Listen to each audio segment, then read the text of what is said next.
Hello বন্ধুরা, আশা করি ভালো আছেন। 6 দিয়ে আপনি কিভাবে একটি লোটাস আঁকবেন আজ আমি সেরকম ভিডিওটি দেখাবো।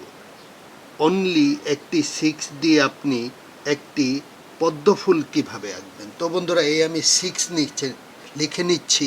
এরপর আপনাকে পদ্মফুল আঁকতে গেলে যা করতে হবে সেটি হচ্ছে আপনি শুধু ক্লিপবোর্ডটি ঘুরিয়ে নেবেন। ঠিক এভাবে একটু ঘুরিয়ে নিয়ে ঠিক এখান থেকে এটার সমান করে একটি দাগ দিবেন। দাগ দেওয়ার পর এটি চলে যাবে এই দিকে, এখানে হবে ডাবল লাইন।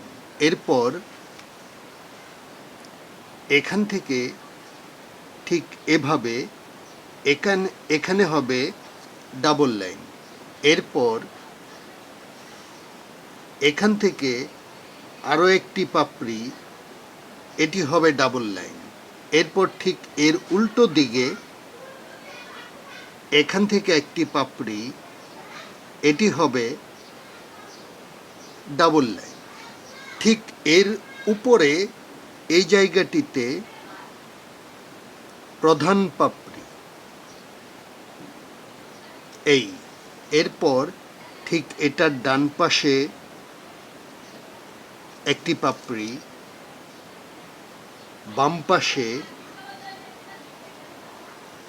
একটি পাপড়ি, আবার ডান পাশে একটি পাপড়ি, আবার বাম পাশে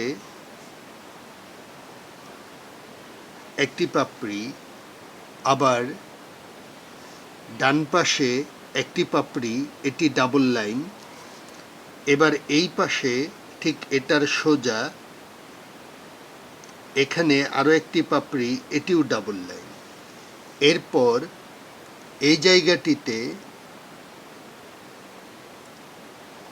ঠিক এরকম, এরপর বোটা।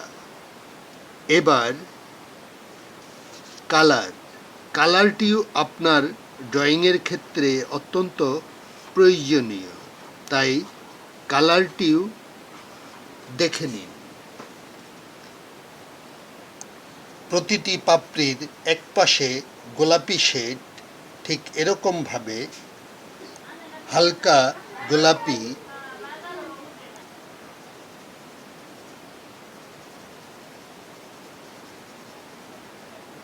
প্রতিটি পাপড়ির জায়গায় হালকা গোলাপি। সম্পূর্ণ গোলাপি শেষ হয়ে গেলে এরপর এই গোলাপির পাশে অল্প পরিমাণে লাল শেড, তাহলে এখানে লাল এবং গোলাপির একটা মিশ্রণ চলে আসবে। ঠিক এরকম প্রতি পাপড়িতে ঠিক অল্প অল্প এক কিনার থেকে ঠিক এরকমভাবে প্রতি পাপড়িতে হালকা লাল শেড দিয়ে দিতে হবে। অল্প লাল শেড,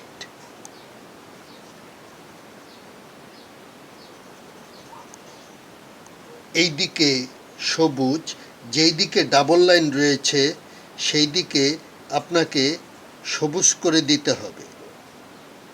এবার টিয়া ঠিক এই জায়গায়। এরপর পানিতে নীল। তো বন্ধুরা, হয়ে গেল 6 দিয়ে লোটাস ড্রয়িং, পদ্ম ফুল আঁকা। আমাদের ভিডিওটি ভালো লাগলে লাইক দিবেন, কমেন্টস করে জানাতে পারেন কেমন লাগলো, আর চ্যানেলটি সাবস্ক্রাইব করে আমাদের পাশেই থাকুন। Thank you so much.